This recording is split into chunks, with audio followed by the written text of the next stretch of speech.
All right, we will call to order the Fort Mill Town Council regular meeting for February 13th. This is Valentine's Day Eve. Thank you all for joining us. We have a full house tonight. Happy to see each and every one of you.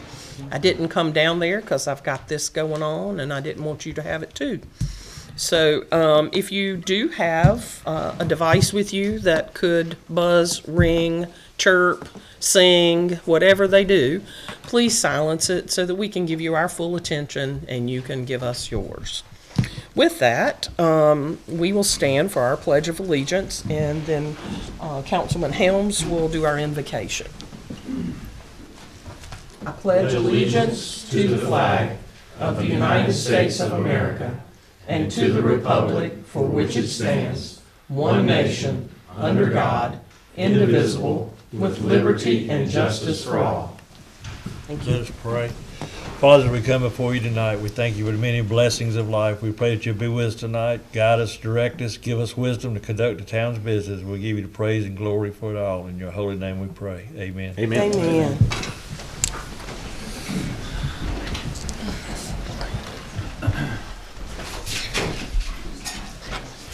All right. Members of council, you have been provided the minutes of the January 23rd council meeting. Do we have any changes, deletions, or additions? Hearing none, I move to approve. I'll second. I have a motion to approve in a second. All those in favor, please say aye. Aye. Aye. All those opposed? Thank you. Public comment. Pursuant to Section 2-46 of the Code of Ordinances for the town of Fort Mill, any citizen of the town may appear before council for the purpose of providing public comments on any municipal matter except personnel matters. Those who wish to speak must sign in outside of council chambers prior to the start of the meeting. Citizens will be given 3 minutes each to speak. Davey, I think we have some folks signed in. We do, Mayor.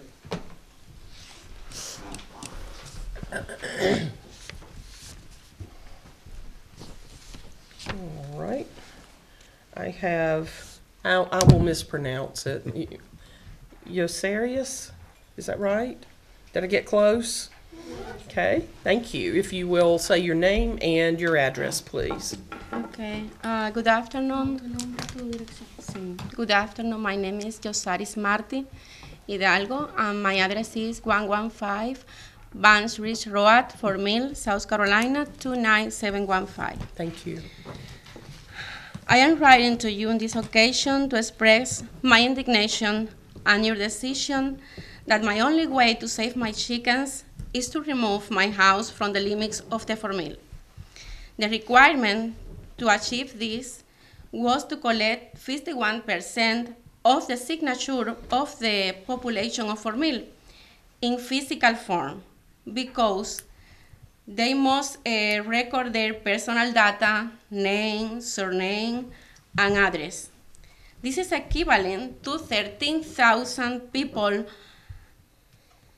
a fact that constitutes an insult and a lack of respect for the dignity of their of the people, of the votants. Sorry for my English. Because it's humanly impossible to make this in this form. This is a clear attempt to silence our voices. In the middle of the 21st century, in a world full of technology and advance, you refuse to accept change or to collect the signatures. This is a platform to use in all the world.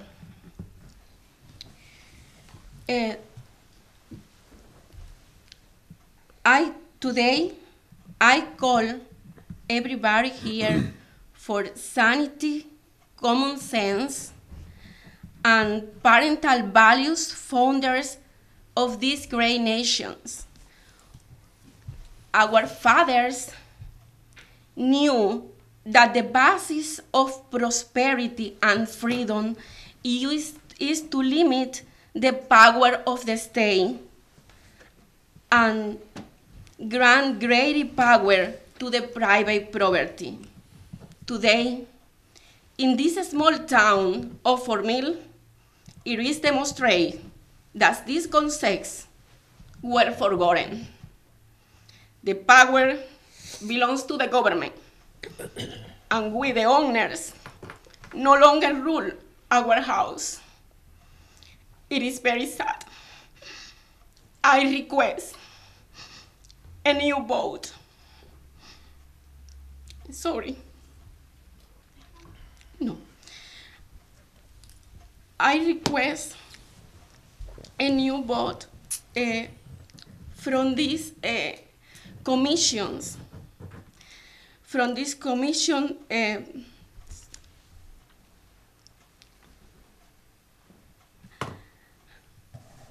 for these commissions to accept Change.org as a signature collection requirement since this platform is used and accepted in the United States, in other countries. Actually, the presidents of these nations, the governors of the all states of this nation accept these platforms and change the law with this sense at these platforms, release prisoners, reduce sentence, granted benefits. The justice thanks to the request of this platform, I appeal to common sense. No matter where the support comes from, whether it's just on the town or the signs, the other parts, that is no matter. The most matter is the justice, is to make a change. Thank you. Other towns of Fort Mills have chickens. Other neighbors have chickens, and you only go for the biracials. That's unfair. Excuse me, you did not sign up to speak. You will not speak in that tone. Do you understand? This is a council of respect. You will show respect as you have been given. I say sorry for No. For years. You and can have sit down. Own chickens, You and can- you only go for us. It's really unfair. I say sorry Thank for you. her. Hopefully you're proud. Thank you. Thank you. Okay. No, I want one answer for it from you, from both. No, ma'am, we don't have a vote scheduled for that. We have made a decision more than 2 months ago to uphold the law that has been on the books for decades, and I'm sorry. But I understand that we need for both, because your vote, I know, I expecting your answer, because I know that you know empathy for my cause. I understand that you are free, but I like to know the other votes because they're important too. I deny to think that everybody here think like you. Excuse me? Barry, is there a precedent or an order for her to understand that I'm not the only one that votes? That's obvious. Well, it's not to her. It's not to her. We do not have a vote that we have put upon this agenda. No. So within my role, I can't put something on the agenda at this point in time. Not tonight. Thank you. He is our attorney. He makes sure what we do fits with the state laws under which we have to abide. We do not have a vote on this agenda, nor did we on the last 3. But this council upholds the laws as they are written for decades on the books to not allow farm animals, which include chickens.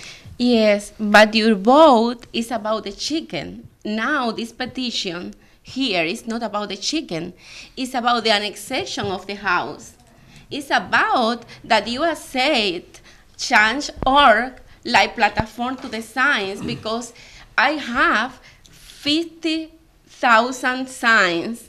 The problem is that that you want that I collect the signs physical is really impossible. It's like you ask me that I go to the moon and bring you a piece of moon, because the persons like your privacy, don't want to fear with her name, address, 30,000 person, really? Don't have sense.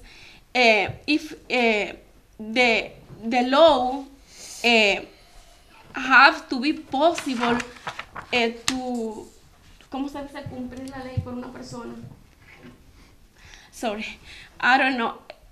Must be possible for one human. Nobody, if you impose this rule, nobody did it because it's impossible. That's why in these times you need to renew your mind. This time everybody is online. You need to create a platform if you want informal to collect signs digital, no physical. That's why my petition today is not about the chicken, it's about the annexation. That's why I need other votation. It's different. So what you're asking today is that we change the state laws that determine how you unannex within the town. And we don't have the authority to change that rule. We do not. She's asking if you could accept the things that are as a way, because nobody is doing signatures. Everyone is doing it online. We're in the 21st century with technology. We certainly are, young lady, but we also have to verify that the citizens of the town are the people making those decisions or guiding us in making those decisions. It's virtually impossible to determine, just as you have 30,000 signatures about the chickens, that those 30, we don't have 30,000 people in Fort Mill. So it's a very ambiguous way of doing it. I understand that. But we can't do what you're asking. We cannot. Well, I think essence at this problem, you can discover today that the law is wrong because nobody can follow the law because 13,000 physical is impossible. That's why I'm talking about the great projects in the world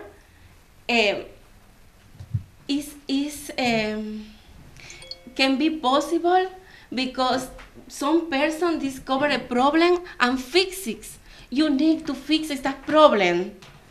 I don't know. I not stop to fight for my chickens. I lost. Sorry, I lost. It's really unfair that she's doing it like that. I lost. So sorry. I lost my chickens today. I'm sorry. But you're gay. One person in opposition because I never again vote Republican ni Democrat because it's not about Republican or Democrat, it's about people. And the people here don't have empathy for the persons.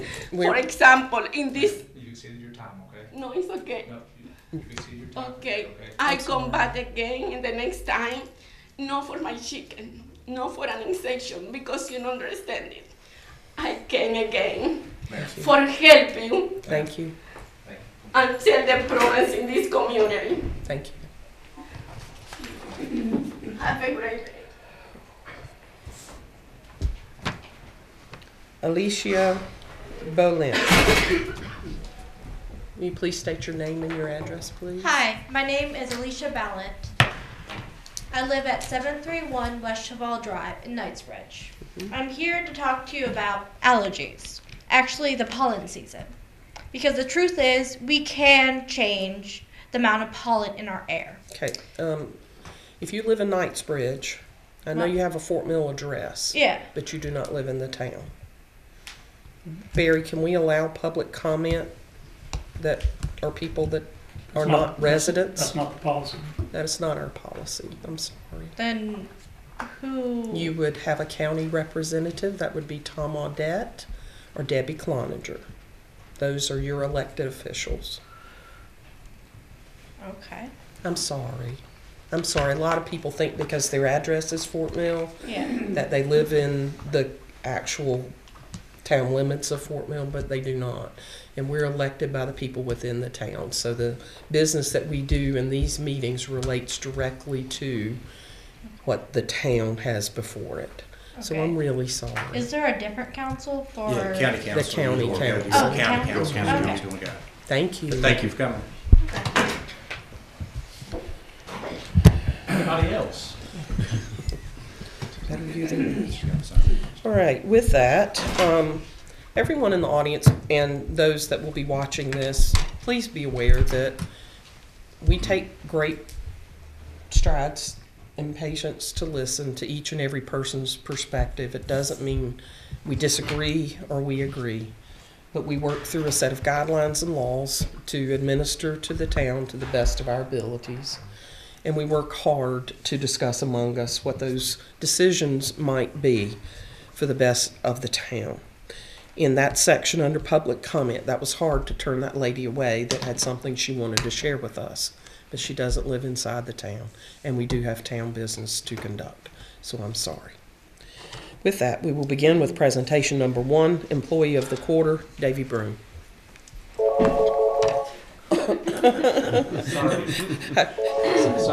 Uncle, I give up.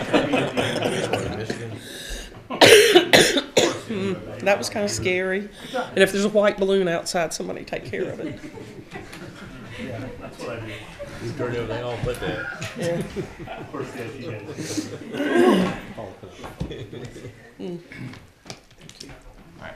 Thank you, Mayor. I would like to ask Simrel Beckham to join me up here at the podium, if she would.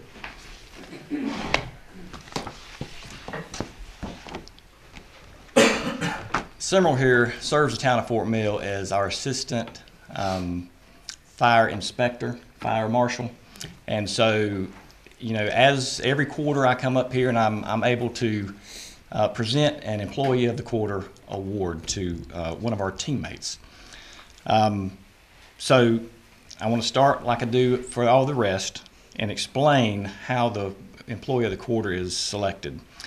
So for each quarter, we receive nominations that are received from the staff, nominating a town employee, a teammate that has gone above and beyond the call of duty and stands out among their peers and nominates them for Employee of the Quarter. Committee is made up of a representative from each department, which reviews the nominations and votes on those nominations. The town manager, myself, has no role in this program except to present this award. The Employee of the Quarter receives recognition by the giving of a framed certificate, recognition on a board displayed in the lobby in our town hall, and a $100 gift certificate. I would like to read one of the nomination forms that was presented on Simrel. Simrel is an amazing asset to her department and the town of Fort Mill. She is a wonderful employee in person, and we are lucky to have her. Aside from daily job requirements like inspections, continuing education, and plan reviews, she has become the face and catalyst of our community outreach and fire prevention programs. In a post-COVID world, the way we interact with community has many new challenges. Her fresh and creative ideas yielded outstanding results many thought would be out of reach. I have attached the Post-Fire Prevention Month report for your consideration. I believe it speaks for itself and a positive impact the programs she leads and organizes have in our community. In early 2022, we were notified that the town of Fort Mill was going to be designated as a fire safety community by South Carolina State Fire and various fire-related organizations for the first time. This designation is a culmination of efforts spearheaded by Simrel, which centered around outreach, training, and reporting. She brings a great deal of enthusiasm and professionalism to the work with her every day and has cultivated strong, positive relationships throughout all the teams and committees she serves on. She serves on the Development Review Team, Town Events Committee, Strawberry Festival Committee, and the Fort Mill School District Public Safety Liaison Group. The pride that she shows in her work and the way she overcomes challenges makes us all proud and blessed to have her as a teammate. So I took the form and I looked at the report that was submitted with it, and Simmerl has been a very busy person over the last 2 years, really. I'd like to read some of the accomplishments that she has had during that time. She heads up the Fire Prevention Month headed up for 2022, which included a campaign slogan, "Fire won't wait, plan your escape." That program educates everyone about simple and important actions they can take to keep themselves and those around them safe from home fires. The Fort Mill Fire Department coordinated a full month of activities so that not only our students were learning what to do in an emergency, but all of our residents as well. So the school report, she was responsible for reaching out to and speaking with 5 preschools, which included 33 classes and 462 students, 8 elementary schools, which included 118 classes and 2,327 students, 3 middle schools, which included 112 classes and 1,605 students, 2 high schools that included 2,052 students. So you add all that together, she impacted 18 schools and 6,446 students through this program. In the community, she wasn't finished there. In the community, she has met with Cub Scout programs, provided station tours for special services students,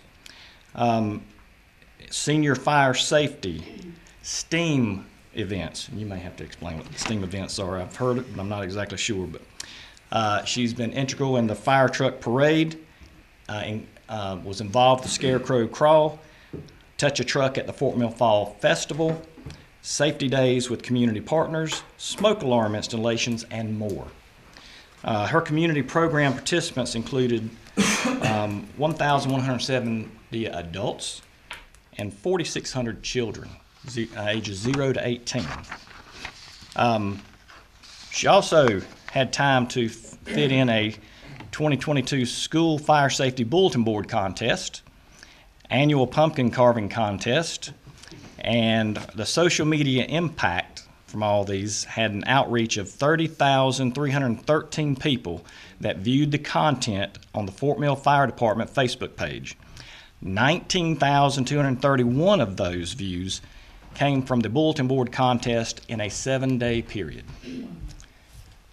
I was exhausted after reading all that. I don't know how she has the energy to provide these programs at such a high level, but we are very fortunate here in the town of Fort Mill to have her as a teammate and a partner in all of our event and committees that she serves on. So with that, I would like to present Ms. Simmerl Beckham as our Employee of the Quarter for the first quarter for 2023. All right.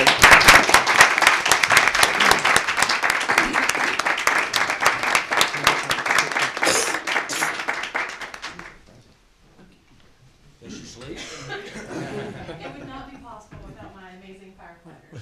They are amazing and help me with all my creative projects.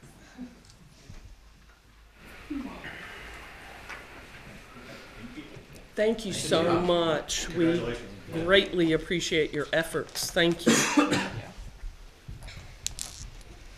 like to introduce any of your family that are here? I have my amazing partner, Eric, and then my mom, Becky, and then my 2 children wanted to come too. So Oh. Very proud. Be very proud of your mom. also could not do it without all their support too. You want to bring them up and get a picture with them? Yeah, why don't you do that? Could you take a picture with the family, please, Chris? Yes. So sweet.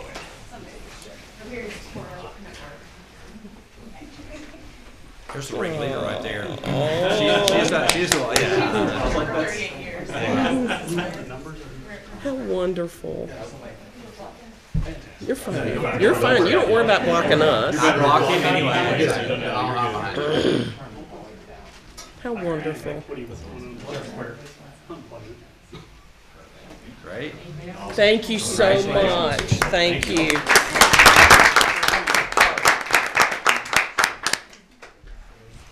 Okay, Davey, you just want to stay put? Yes, ma'am. Presentation number 2, recognition of Information Technology Administrator, Jason Thompson. Thank you, Mayor, and thank you, Jason, for joining me up here. Each of you, I think, knows Jason pretty well. He has served as one of our information technology administrators over the last, it'll be 12 years next month, is that right? That's crazy, yeah. In just a few weeks, so it just seems like yesterday that Jason joined us. Jason's been essential in the development of our law enforcement technologies. The town promotes continuing education through training and involvement in state and national organizations. The Municipal Association of South Carolina offers several specialized boards where municipal professionals can provide can serve and share the wealth of the knowledge that they have in their collective field. Jason has been involved with the Municipal Technology Association of South Carolina for several years. I am proud to say that Jason has recently been elected to serve as president of the board of directors during 2023 for this organization. This is actually his second stint. Yep. What you served a few years ago? Through COVID, yeah, and then we had some turnover. Really, people went on to other jobs, and so I just had called and said if they needed somebody to fill a role. I didn't expect this, but they were like, "Oh, we don't have anybody that knows how that runs," so I got put in that role, which They was an honor. chose the right guy. Thank you very much, Mayor. Yeah, that was very honorable. I was humbled. So very nice. So obviously Jason is a valuable teammate and exceptional leader in our organization, and we're pleased to have him on our team. I imagine MTASC, which was the Municipal Technology Association of South Carolina, Covered that earlier today. Board of Directors feels the same. In closing, we wanted to recognize Jason for his exceptional service for the town of Fort Mill and the Municipal Technology Association of South Carolina, and we appreciate all that he does for the town of Fort Mill. Thank you. Thank Been an you. honor, really. Thank you.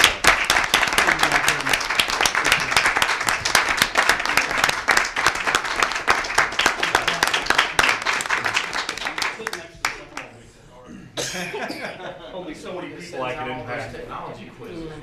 All the security quizzes. Oh, yeah, you guys are welcome for those. They'll coming up shortly. Jason, I'm so proud of you personally. Oh, I thank you have very much. watched you grow and grow. You are a tremendous asset to us, and I'm very proud of you. I think you guys were here when they hired him. I know, me too. And I was here when they hired you. You were And I such a wouldn't be here. kid. There were two chiefs I've served under. There's been a few town administrators, and you guys have all been super supportive of what I do and what we've grown into. And I Hey, can't quit thank being you. such a nice guy. We're trying to tell you we love you. Thank you very much. We do. Thank you. All right, presentation number 3, the Town of Fort Mill 150th celebration. Chris Sardelli. Good evening, Council. Good evening. Thank you very much for having me. All right, you have for 2 presentations tonight, so bear with me. All right, and Chris? Okay. So first off, I wanted to tell you a little bit about our Town of Fort Mill 150th anniversary celebration, schedule of events for 2023.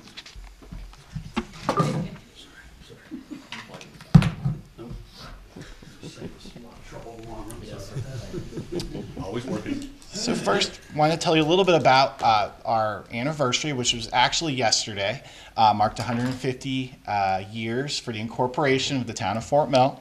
But it doesn't end there. We're very excited that that was just the official date. We're going to be celebrating all year long.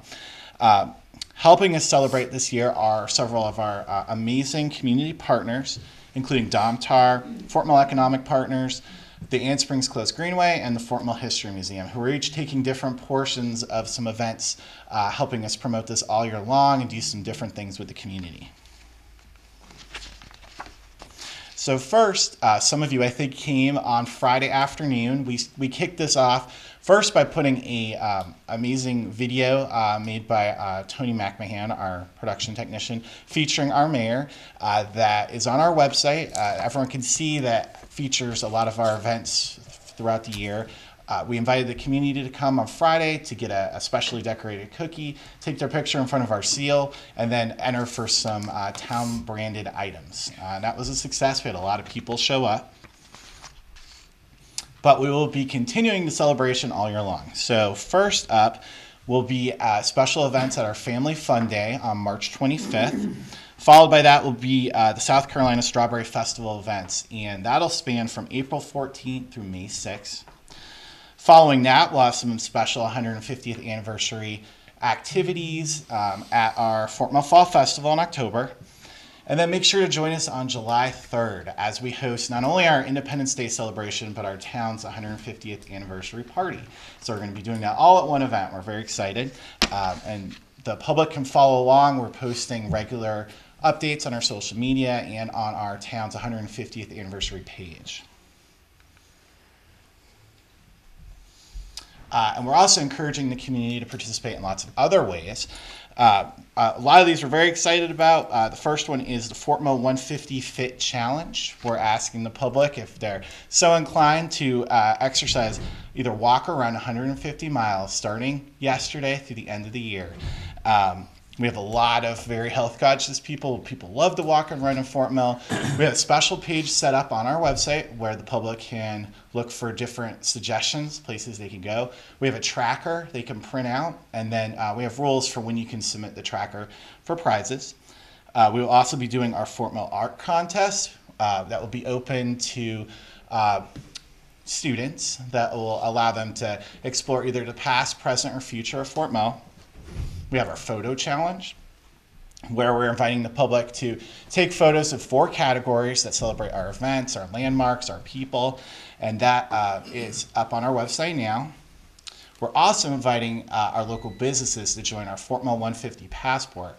Domtar and Economic Partners and Ann Springs Close Greenway are all kind of taking bits and pieces of that project, but the idea is once we're finished collecting which businesses are part of it, then the public will be able to have sort of a guide to go look for special discounts, coupons, 150th anniversary branded items. So that's going to be a lot of fun when it's finished. And then keep on the lookout. We'll have a special community outreach event planned in November. So for any of the public that wants to follow along, we actually have a special page set up on our website, as I said before. That is at www.fortmillsc.gov/FortMill150. And you'll be able to download trackers for those contests. You can register for several of the other contests. And we're going to be updating that as we go throughout the year. You can learn about our partners. And we also have a little bit about the history of the town of Fort Mill, too, with some really great pictures from the past. So we just thank everyone for being a part of our wonderful community, and we look forward to celebrating this year. Awesome. Does anyone have any questions about our celebration? I'm very excited about not just the breadth and length of the celebration, but the partnership, with the community itself. I'm going to try my best to do the 150. It might be 150 steps instead of miles, but yards maybe, I don't know. But it's interesting and fun, and I'm very happy about the effort that has gone into coordinating this with the partners, and I thank you. Great. Thank you very much. Mm-hmm. Anybody have questions for Chris? It's going to be a great year-long celebration of the town, so I think it's awesome. Very excited. I think it's something anybody can join in. We have lots of different ways people can celebrate. So yeah, historic. I mean, it's. I was here on the 100th. I wasn't here at the beginning, but I think it's something to be very be celebrated. Believe it or not, I wasn't here when they signed it, but so I look forward to celebrating all year long and not just one event. So that's great. Great, thank you. I think it's interesting, too. I saw on the news last week that this is Carowind's 50th anniversary. And that's kind of interesting because I worked there the first year it was open as a kid. So it's kind of interesting to see the different steps that have happened in our lives. It passes so fast. Thank you. Great, Appreciate you. And I think I'm here for your next presentation too. All right. And for this, you will tell us about the Strawberry Festival for 2023. Well, we're very excited to unveil our brand new logo for the Strawberry Festival. We've rebranded. This is our 14th year. And this is intended to incorporate a lot of the original colors of the Strawberry Festival, kind of retain some of the historical fair feeling, while also going a little bit more modern. So we're very excited. You'll start seeing this pop up on all of our promotional materials. But I'll give a very quick introduction. Everyone is obviously aware about our Strawberry Festival, which began in 2009. We traditionally hold it on the first Saturday in May. The event is held in Walter Elisha Park, 345 North White Street, and features our beautiful Fort Mill Amphitheater. We will be featuring, as usual, great music, children's entertainment, contests, strawberry ice cream, and cupcake eating. We'll have pig races, food, vendor rides, fireworks, strawberries, and so much more. Preceding it, and I will go through all those events that are going to lead up to our May 6th Strawberry Festival, but we will have our strawberry pageants, our sprint and stroll, our jam, strawberry scavenger hunt, strawberry soiree, the festival brunch, and then the golf tournament right before the actual festival. We're just excited that this will be a venue where residents, friends, and visitors can come together in a fun, safe environment. So this is a shot from last year. This year's event, like I said, will last from Saturday, April 14th through Saturday, May 6th. Kicking all of this off will be the unveiling of our traditional poster. Debbie Whitsitt of Olive's Mud Puddle in downtown Fort Mill is creating the 14th annual poster. This is a few shots from last year's unveiling. We'll be unveiling this poster before the festival this year. This poster from last year featured the amphitheater. This year's poster will actually feature Springs Farm strawberry fields. And all the years she's done the painting, she's never done that image. So we're very excited about that. And then these are our amazing pageant queens. The first day of the 2-day event for our Strawberry Festival pageants will include the Little Miss Strawberry pageant, which includes the Tiny Miss Strawberry Shortcake, Little Miss Strawberry Shortcake, Miss Strawberry Princess, and Miss Strawberry Festival Junior Teen. That will be held on Friday, April 14th at 7 p.m. Last year it was at the hotel at Kingsley. We've since moved it back to the school districts. Now it'll be at Catawba Ridge High School. So we'll actually be able to accommodate a lot more guests now, which will be great. The following day will be our Teen Miss and Ms. Strawberry Queen pageant contest. That will be held on Saturday, April 15th at 7 p.m., also at Catawba Ridge High School. On Saturday, April 29th, we're fast forwarding a little bit, will be our Strawberry Sprint and Stroll 5K and our GM. This is hosted by Fort Mill Economic Partners. This will be held 10 a.m. to 3 p.m. in historic downtown Fort Mill. We're very excited. This has been a tradition now for a few years. This will take place starting on near Main and will be followed. We used to have the Strawberry Jam on a separate day. This year we've decided to combine the two events. The Jam will actually follow once the race is over. It'll just lead into the Strawberry Jam, which will be great. And that event will include merchants, food trucks, music, and our usual festive atmosphere. Chris, where will the jam be? Where's the jam going to be at? That'll be actually right off of Main. So from what I know, it'll be the race will end very close to where it started, and we'll have vendors near the behind in the municipal lot across from the police department. So we'll have vendors there, food trucks, and we're still talking about other things that will be featured in that event. But that is hosted by Economic Partners, so they are still working on some of the last minute details.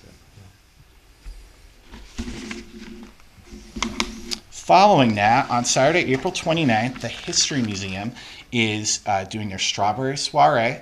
That will be featuring food, drinks, exhibit items, a silent auction. That'll be held at the Claiborne House from 6 p.m. to 10 p.m. They are still listing some of their information, but that can be found at www.fmhm.org/events. And the History Museum is also doing, they've done this for a few years, their scavenger hunt. That'll be held earlier in the day, 10 a.m. to 3 p.m. The public's invited to grab that scavenger hunt. It'll feature different historic places in Fort Mill, and that's a lot of fun. Now, I don't know if anyone has ever tasted the food at the Ann Springs Close Greenway's Gateway Canteen, but it's amazing. And they will again be hosting our Strawberry Festival brunch, and that'll be on April 30th from 9 a.m. to 1 p.m. And again, we're asking people to go ahead and make the reservations now. It does sell out, and that's an exciting event. We'll have our Strawberry Queens there. There'll be photo opportunities, and then obviously strawberry and pancakes. But they will have a whole buffet of sweet and savory brunch favorites. Next up on Tuesday, May 2nd, is our annual festival golf tournament, which is a lot of fun if you've never been to that either. That is a Captain's Choice Tournament, which is held at Springfield Golf Course. Breakfast, lunch, tournament gift, and 4 drink tickets are all included in a registration fee. And that also sells out. So definitely if you're interested to form a team, we suggest going ahead and getting your tickets. And then next up, obviously, is our Strawberry Festival. And it'll look a little different this year since it's only going to be one day. We have transitioned to that, but we're very excited. It's going to feature all of the exact same items everyone's come to expect, but just in one day, which will be Saturday, May 6th from 10 a.m. to 10 p.m. We'll have a whole slate of music, bands on stage all day. We'll have food, vendors, roving entertainment, pig races, those eating contests I mentioned. We'll have rides, the car show. We'll have the wrestling back, strawberries, fireworks, and more. So we're just very excited. It's going to be a great time. We've already got a lot of applications in for our vendors. We're finalizing our music. It should be a lot of fun. And I'll just show you a couple pictures from last year. You can see our wrestling on the top and some of our roving entertainment, our food trucks, and our rides. That was our amazing fireworks show last year above our rides. And just some more shots of some of our community. We will have all of our music on our amphitheater stage. We're very excited. The amphitheater's been a great addition to the park. That entertainment will be from 10 a.m. to 9:45 p.m. and then the fireworks will start at 9:45. And for anyone who wants to find out more, keep track of what events and what entertainment we'll have, if they want to apply to be a vendor, they can go to our festival website, which is www.scstrawberryfestival.com. You can also follow our Strawberry Festival social media accounts on Facebook, Twitter, and Instagram. And I've listed all those here in case people want to take a look at those. And then very quickly, I can't name all these people, but this is our amazing Strawberry Festival committee to help us make everything happen each year. So we just thank everyone who's been planning this since about October. So we're just very excited to get this going and thank everyone who's a part of it. Chris, I've had some people ask me about bands. So if a band wants to apply, would they go to that link, or how does that work? So our committee actually selects the bands. Right. If they're interested in being considered, they can actually reach out to our events coordinator, Jacana Hester, and she'll present it to the committee for selection. Right. They would ask about it, and I told to contact Jacana. Yes, that's perfect. Okay. I've had two people have local bands that would like to participate. Oh, great. So. Well, she's the best person. She'll bring that to us, and we make the final decision as a committee. Does anyone else have any questions? I think y'all done another amazing job of laying out a full week's worth of events. Everything from the scavenger hunt, which I know has been a big success, and really getting a lot of people who are not from Fort Mill to get to know the history. Going around, you see, everybody going around town, reading the different little things. That was great there. The run, the 5K, that was great. I know myself, Mr. Hudgens, the mayor, and Lisa, Miss Cook. She did it last year as well. So I thought I had a great time, and then I realized I finished last in my age group. So I'm just looking to improve that. At It's least fun no matter one. what. It's fun. So, but no, just another amazing job. I know Jacana couldn't be here tonight, but you know, she pours her heart into this, and so do you. So appreciate all the effort and time that's been put into it. Great, thank you. Definitely a team effort. So thank you. All right. Who controls the thermostat? have some, thank you. I don't know, but it's hot in here, guys. I'm trying to not cough. Can we get the air adjusted, please? This started Ellie's doing it. I'm an old lady, I can't help it. Typically it's freezing in here that It's very warm. Yeah. Yeah, I always put a jacket in here. I still have mine on just in case. I'm ready to come on. No, don't. I'm so sorry. It's okay. You wouldn't even battery operated. I didn't get ran. Yeah. I got too crazy. Yeah, I need a fan, that's right. I'm sorry. It's not your fault. Ugh. Lord help. Could be.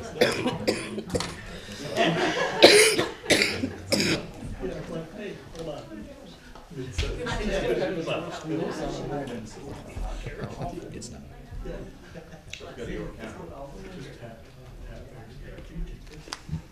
All right, let's try this again. You went to it, Thank you, Dave. Thank you. Feels like it's... All right. Chris Sardelli, thank you. And to everyone that participates in the Strawberry Festival, and to all of you who offered me cough drops, thank you. I appreciate it. I think it goes without saying, though, that the Strawberry Festival is not something that happens when one or two people get together and decide to pitch a party in the park. It requires a year's worth of planning, tremendous support from the community, and a very large group of people that put work into this. So thank you all. We appreciate it. Now we'll move to presentation number 5, Main Street Jams. Steve Tolson. Hence the name, right? Main Street Jam? Yeah. Also doesn't just happen No. instantly, but it No. doesn't take as much work as the Strawberry Festival. Oh, I bet it does, because it's more than one. And my presentation's not as nice either. Uh-oh. I don't live in the town limits, and I'm also not allowed to own chickens. You're presenting. So, weird. But here we go. I've got some just results from 2022. We had 3 events in 2022. We had to cancel, I think, one because of weather, and then the Christmas event just didn't work out with everything else that was going on. We average about 35 to 45 vendors at each event. We focus on local vendors. So I've got a huge vendor list now. My goal is Fort Mill first, York County second, and then surrounding after that. As I said, approximately 80% of the vendors are from York or Lancaster County. We've partnered with our local charities. The charity that we partnered with all of 2022 was actually the Fort Mill History Museum. And I do need to apologize. This number is a little bit misleading because it includes the July 4th festival, which was a town event, as well as the Strawberry Jam. But 5 of them collectively were able to raise more than $10,000 for the charities. And I worked with those events as well, just partnered with the town or the economic partners. And we averaged, based on sales, approximately 1,500 to 2,500 attendees at each event. We've got 5 dates we proposed for 2023. I'd like to try a St. Patrick's Day event. Nobody around here really does one. This year it falls on a Friday. I think it's a great opportunity to have just a really great event on Main Street and showcase Main Street and have a good St. Patty's Day kind of small town festival. I really keep trying to push this Peach Jam in June. Getting Springs Farm behind it is more difficult each and every year, but we'll get Peaches involved and we want to do something peach focused. Try to do something in August with the back to school. Our Oktoberfest Jam is kind of our big one for us on the beer side of things. It falls on the start of Oktoberfest in Munich, Germany. Thank y'all. We've been able to host it each of the last 4 years. We were able to host one in 2020 as well, I believe. Or did we do 2021? Maybe we skipped a year, but it wasn't your fault. And then I really want to get this Christmas market going too. I've gone back and forth with Chicana on some dates about that. I think the 9th is the best, but we've also talked about trying to incorporate it into after the parade somehow. It's just figuring out the logistics around blocking the street, opening the street up, and then blocking it again and getting vendors out there. So I don't know if it's possible, but the proposed date this year is the week after that, I believe. So next up, it's just kind of a schedule of events for each one timeline-wise. Each one we're budgeting between 2.5 and 3 hours for setup, and that's based on feedback from the fire department and the police department. So they like to have like between 30 and 60 minutes to get everything set in place before vendors show up. And then we can get the food trucks in first, and then the vendors behind that. For those of you that have been here for years, or at least a couple, every year we learn something new with these things, and they get better and better through working with Chicana, the fire department, the police department. So the first event would be shutting down Main Street at 2, 30-minute buffer, set up from 2:30 to 5, just a quick evening event from 5 to 9, with a breakdown from 9 to 10:30. I've extended most of the events to an hour-and-a-half breakdown because we had one event go over last year. Well, the request for an hour-and-a-half breakdown, I should say. And while the police were very accommodating with that, I know it wasn't ideal for them. For the Peach Jam, this one I've got a little bit more buffer time, closing down Main Street at noon with a setup from 2 to 5 p.m., an event from 5 to 9, and then a breakdown from 9 to 11. Again, one of the things I've learned at the brewery is setting the right expectation for our staff. So I've incorporated more buffer time on the breakdown so that when we're talking to y'all and the police department's here and the fire people are here, they know like this event could go till 11. So if you get done at 10:15, bravo, like you get to go home early, or we get to go home early and the street opens back up. But if we're able to go till, if it does extend till 11, in terms of breakdown, not the event, then they're already, the expectation's been set that they may be there that long. I think next is the back to school. This event would be to close Main Street around 10 a.m., set up from noon to 3, operate from 3 p.m. to 8, and break down from 8 to 10. All of the summer events that fall where the farmers market is, we share a lot of vendors. So we made sure to have this set up, the event not start prior to 3 p.m. so that the vendors that want to overlap and work both events can work the farmers market till 12:30, have their ample time to break down, and then come over and set up. The Oktoberfest event is kind of the one exclusion from that because we've run that as a longer event in the past. So close down Main Street at 9, set up from 10 to 11. The event would be from 1 to 9 and the breakdown from 9 to 10. And then our last event would be the Christmas market, which I'd like to actually propose as more of like an early afternoon event because obviously in the winter it's dark, and it'd be nice to do that in the middle of the afternoon when it's light out and the weather may be mild. Close down Main Street at 8, set up from 8 to 11, operate the event from 11 to 5, and then break down from 5 to 6. It's a similar map that we've used in the past. This one was one we pulled from a back to school event. So we've got food trucks on what I always call the north end. I don't know if that's accurate, but the top of the hill towards Tom Hall on Main Street. Vendors lining both sides of the street. I always ask, I know Jacon told me I'll never get it again, but for the event space in the Fort Mill Police Department parking lot, if we can't use it, we can't use it. I totally understand. And then either the stage there or in working with Chicana in the past, we've kind of flip-flopped between stages and using the bandstand when possible, weather dependent, or just kind of seasonally as well. I think that may be just another example of like a zoomed in event that we've hosted in the past that highlights the stage. This one's more detailed with the food at one end, the vendors alongside Main Street, and detailing how we load in and load out. I know that I will have to work with, I'm drawing a blank on his name, Kevin, the new owner of Kimbrell's, because at some point that alley may actually be blocked off from my understanding. but we'll have to navigate that as things change. I think that's it. I know Oktoberfest really brings out the attire, the appropriate attire. Yeah, we get some events going on at that. You got people dressed up. We do a costume contest. Some guys in so. kilts and things like that, Yeah. right? And we are also working, so I'm working with economic partners on, I should not say myself, we're in the process of building a downtown merchant group back together, the downtown co-op of Fort Mill, and hopefully by the end of the year we'll actually be a formal 501c6. And we're working with the economic partners on the strawberry jam as well. Yeah, that was going to be my question.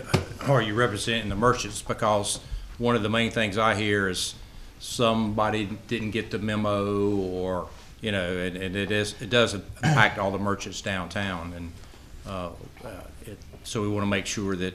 And you've got some new businesses coming on Main Street. Obviously, they need to be involved or at least notified of it. I know Jacana does a lot of that, but. And then also as our downtown area kind of expanded, even though they're not on Main Street, they may want to participate. So I think communication, you can never over communicate. Yeah, so they're kind of twofold but overlapping. So this is at the moment about 90% independent of the downtown merchants, but only because that is like we're building that organization out, and the goal is to make them completely interwoven. Likely so that at some point the downtown co-op of Fort Mill will actually be the benefactor as the charitable organization of these events and the host of these events. But we've got to work with the History Museum as well, because they've been a great partner over the years, so we don't want to completely exclude them in any way. But I've been working with Jacana, speaking on the co-op, to make sure that we have contacts for all the new businesses. I know most of the people personally, but there are new businesses out there, and we're trying to communicate with everyone. The goal is to build that group so that everyone has the information, and then if they don't want to take part in that group, that's kind of on them, if that makes sense. And I look at it as, I'm on the board of directors for the South Carolina Brewers Guild, and it's kind of the same way they look at it from breweries across the state. Like, if you want to be a part of what's happening to work for the breweries and benefit the state breweries, here's all the information. You can join this group. You're welcome to join. But if you don't want to join, then that's on you at that point, not on us. And so we're trying to kind of build it that way. We're trying to incorporate everyone. We are having to start small-ish in terms of like building a boundary around the downtown Main Street area that does ultimately exclude some businesses, but you have to cut that off somewhere to start. Otherwise, next thing you know, the entire town and some unincorporated area could also be involved. So we're working as best we can.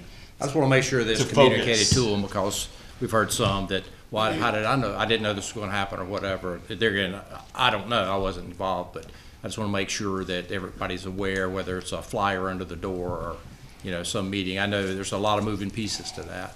We've done mostly digital communication, but that's not a bad idea to have flyers and door knocks and stuff like that as well. We had a lot of success in the fall, thanks to the town with the Weekends on Main. We did a fall crawl that we put together like last minute, where we got 15 retail businesses all involved.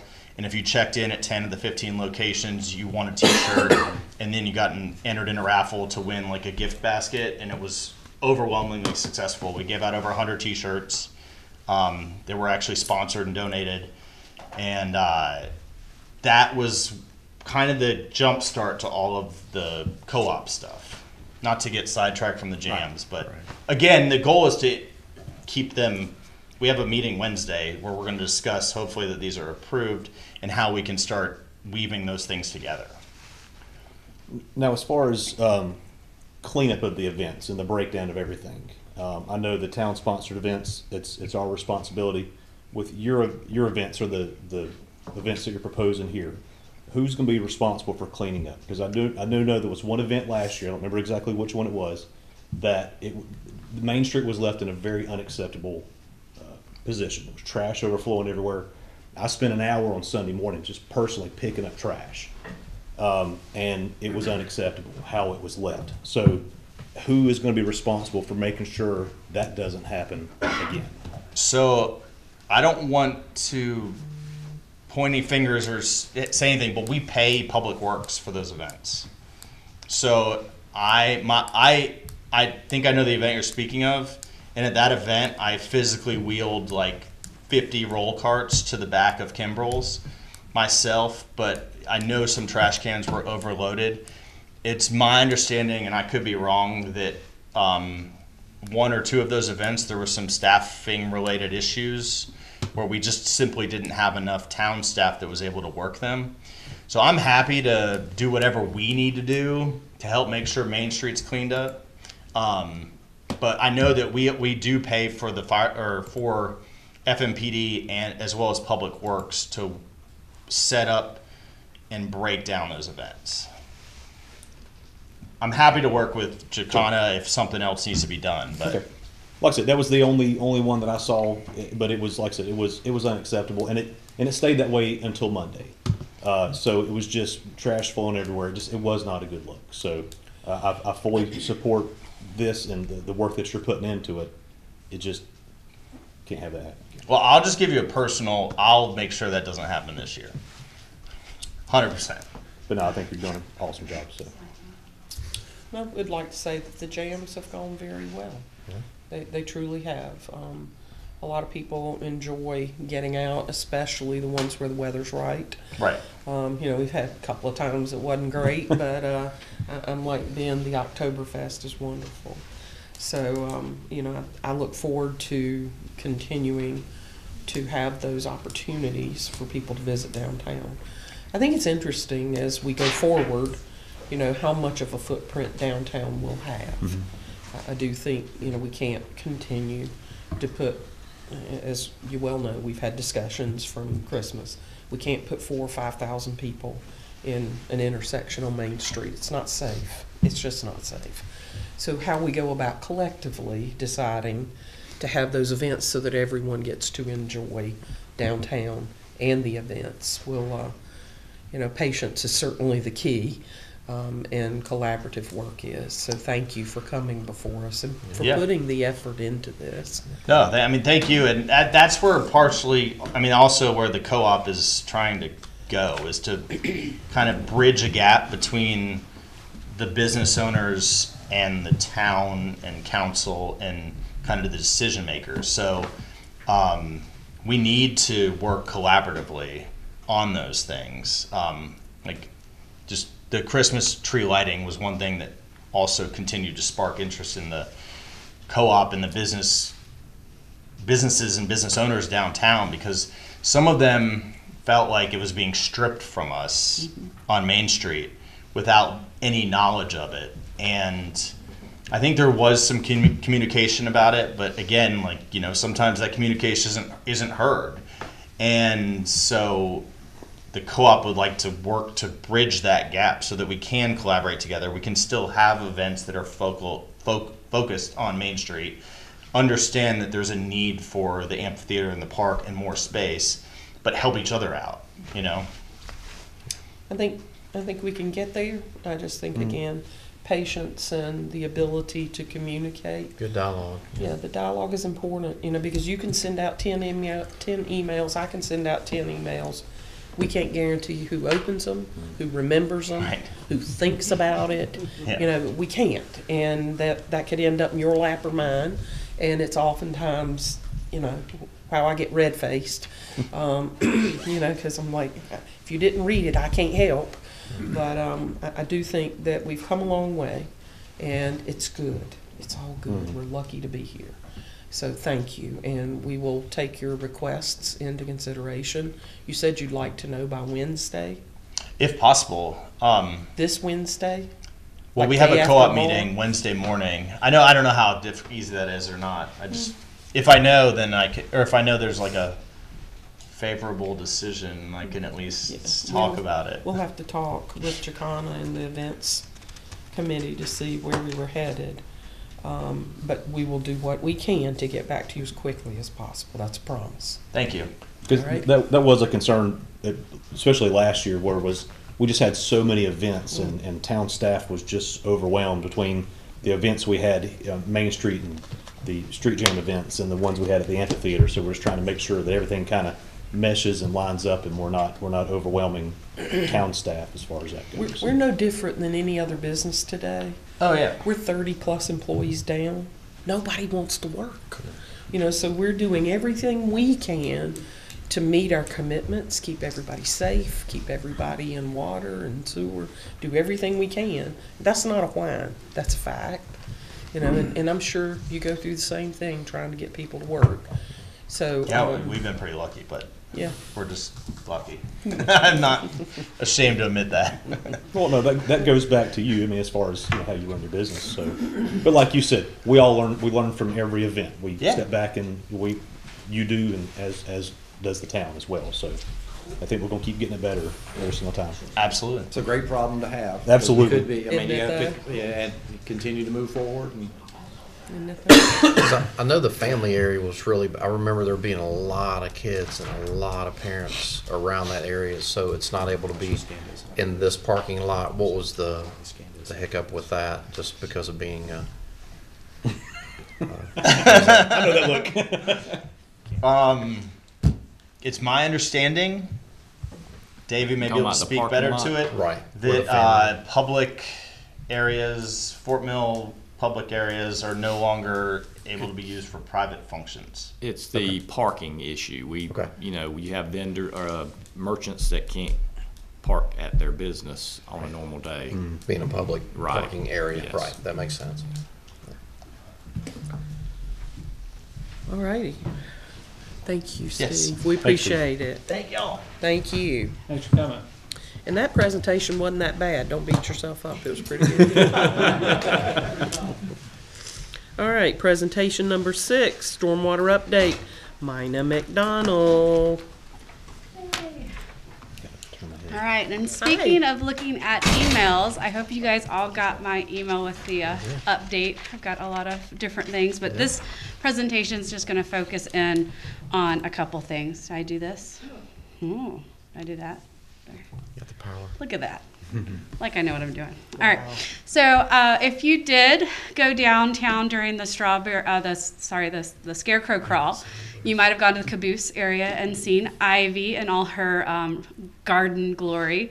I wanted to just introduce you again to Ivy, the rain barrel. This is what we're doing for our rain barrel sale this spring. The sale is open and we're doing this now. This just sort of goes over a little bit about the barrel itself, but then our sale has opened last Monday. Residents and non-residents are welcome to purchase a rain barrel. The cost is $72. They're made of recycled materials and they're made right here in the USA. The company we work with is right outside of Raleigh. So they're a North Carolina-based company, and they do this with a lot of municipalities across South Carolina and across the country. So like I said, it only opened up on the 6th. We've already sold 28 rain barrels, so that's exciting.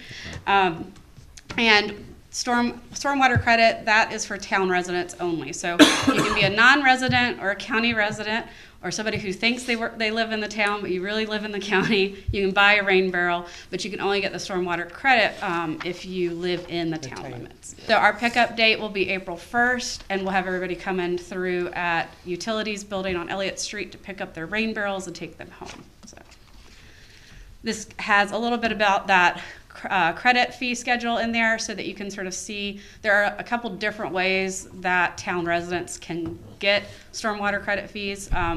Rain gardens is another one that we're exploring doing something with this fall.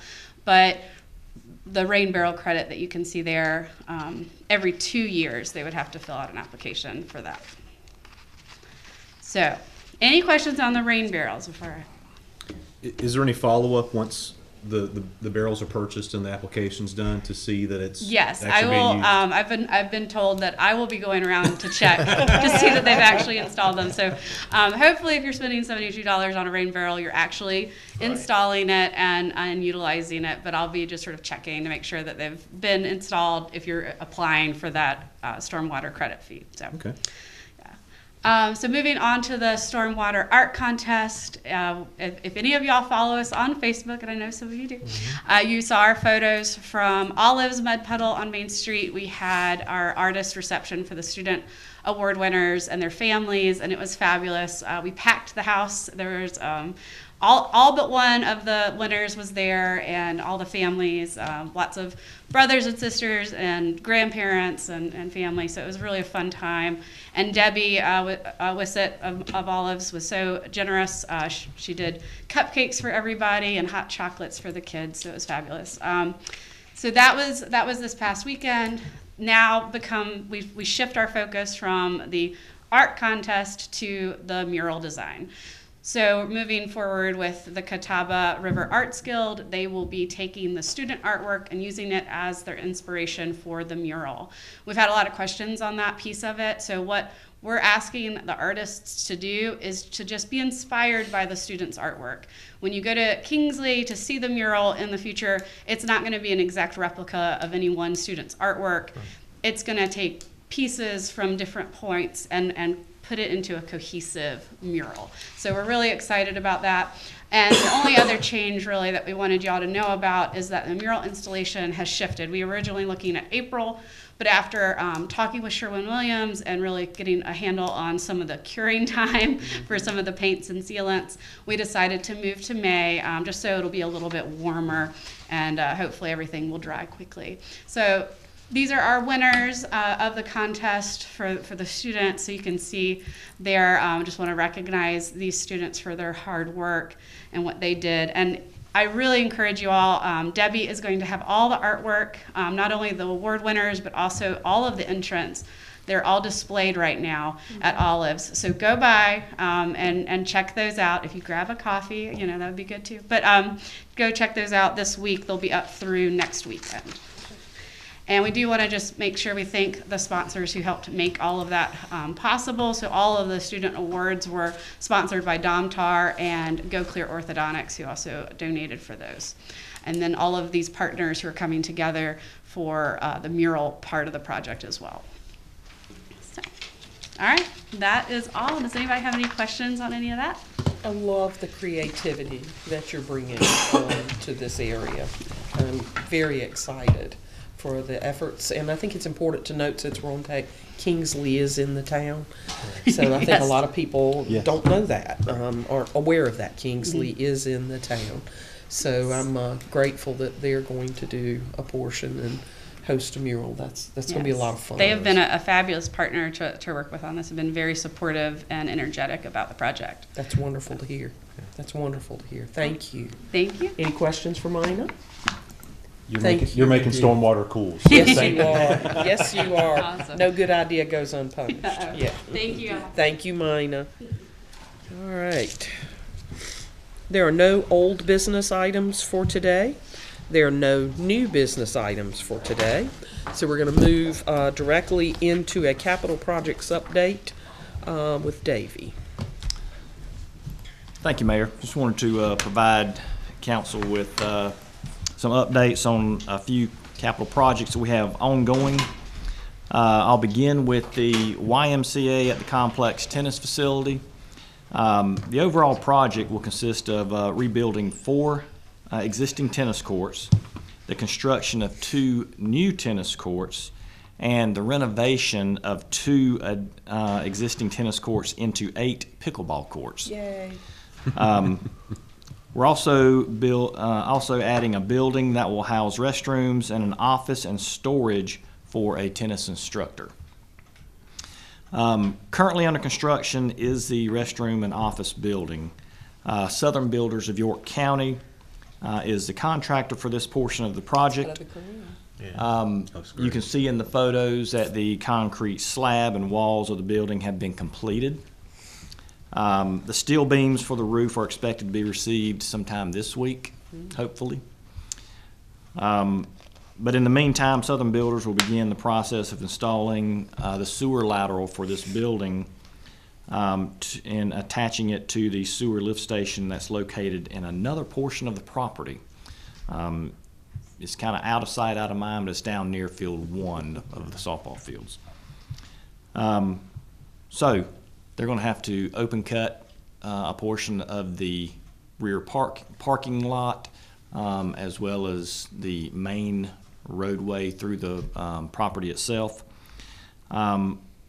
They are doing them in 3 phases. So from the building to the first half of the parking lot to the island, they will be setting up construction fencing on each side of their area that they're working within. So the rear parking lot will be available to all the visitors at any time during that construction and part of construction.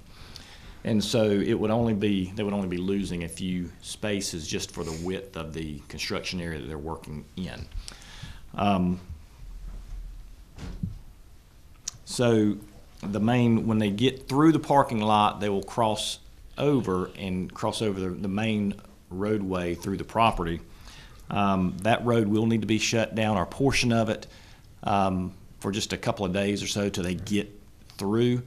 The good news is for that property, there are 3 entrances to the property. 2 are off Tom Hall Street. 1 is located off the Springfield Parkway. And they will all be operating during this construction period. So if anyone is, if you're heading to the YMCA or to the tennis facility to play some tennis while this is going on, you can use, it'd probably be best to use the entrance off of the Springfield Parkway during that time. If you are a visitor to the Ann Springs Close Greenway trailhead there, the entrance off the Springfield Parkway would be better served as well during that time period. We're only talking a couple of days until they can get across the road, get the backfill, and then compaction, and then resurfacing of the roadway. So it should not be an extended period of time, but it is a process they must do in order to keep the schedule of the construction of the building on schedule itself. So we'll say that the weather has played a factor in the overall construction. It looks like it's added about 3 weeks in the timeline. We have some more weather on the way from what I've seen. So the good thing is, even through all of the rainy season and wet conditions, they were able to get the building out of the ground. Mm-hmm. So now they can start working on the roof, the structural components, and then start working on the internal portions of the building. So it's still, even with the delays, it's still estimated to have the completion of the overall building in May of 2023.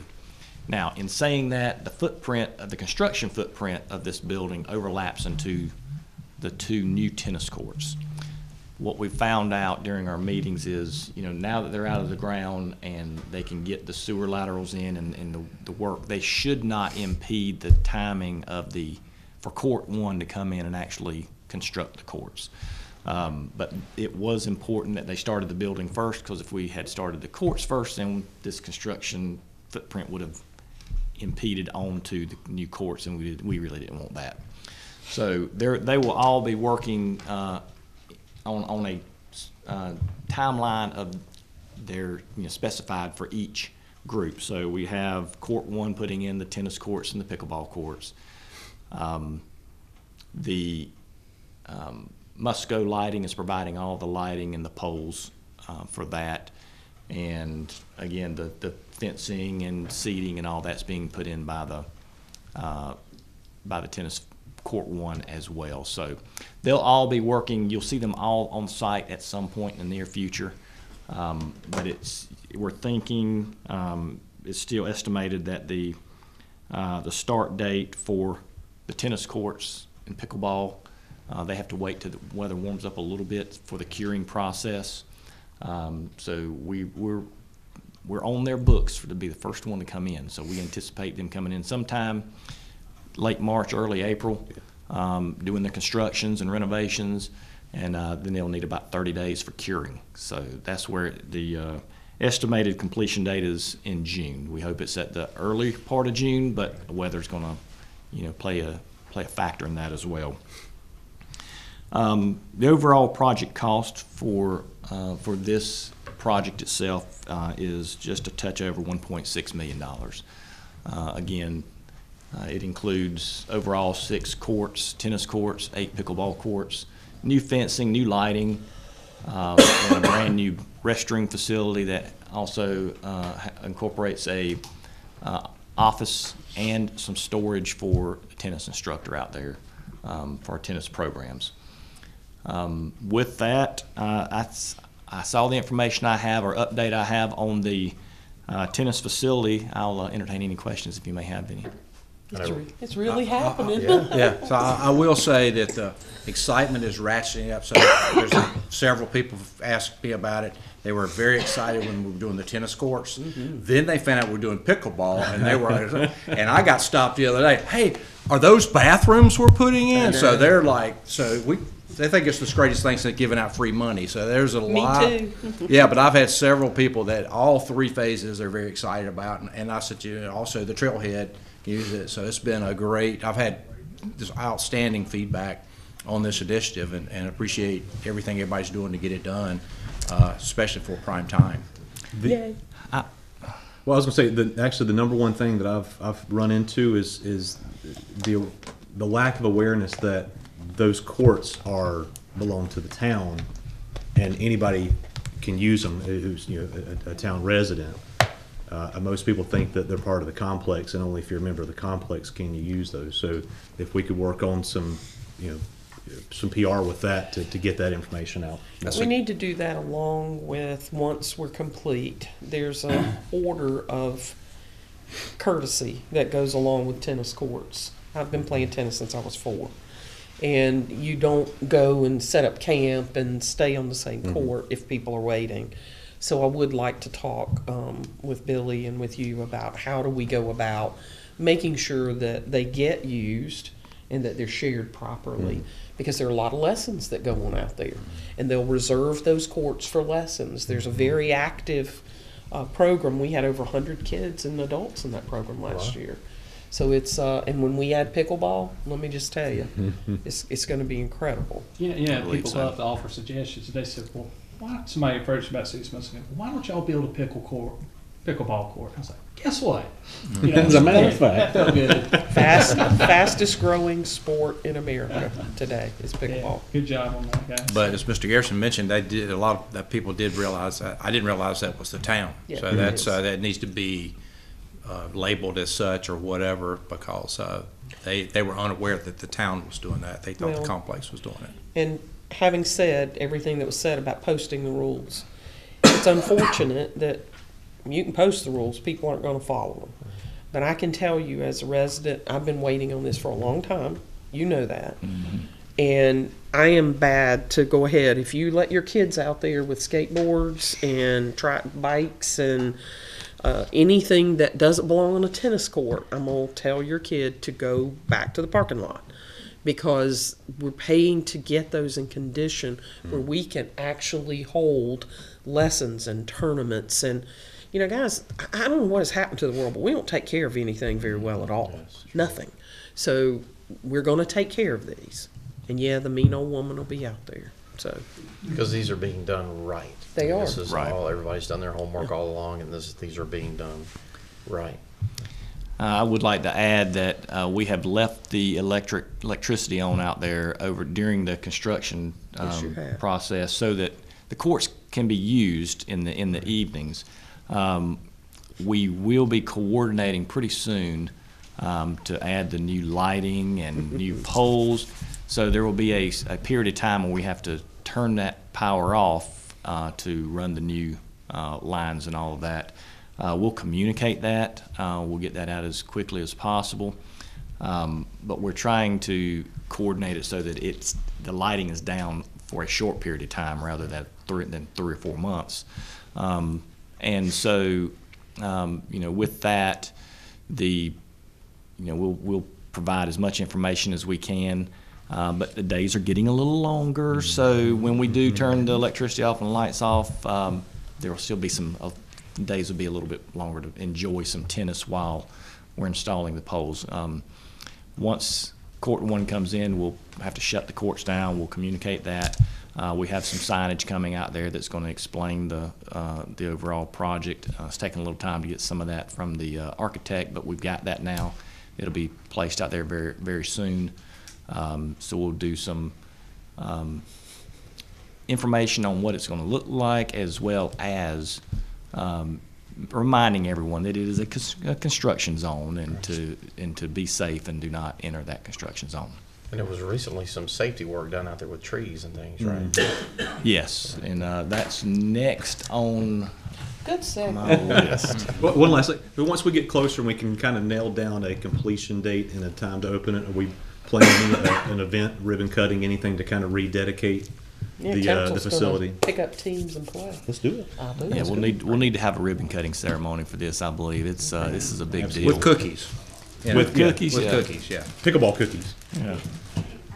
Town of Fort Mill tennis balls. Yeah, there We you did go. baseball. We did baseball, yeah. Yeah. Good job. Thank you. Yes, Thank ma'am. you. Okay, so Mr. Hudgens, as you were mentioning, we just recently completed the first stage of a tree maintenance program here for the YMCA property, or the property that the YMCA is located on. Again, Town of Fort Mill owns the property, so we need to maintain the landscaping and the trees that are on the property. So during the first stage of the program, we had an arborist come out, did an assessment of all the trees, and determined their health, and also whether they posed a safety risk or not. Many of them did. They had dead wood in the trees. But some trees, they posed safety risk. They were well past their life cycle and were diseased and needed to be removed. Wasn't many of them, just a few, but those trees have been taken care of.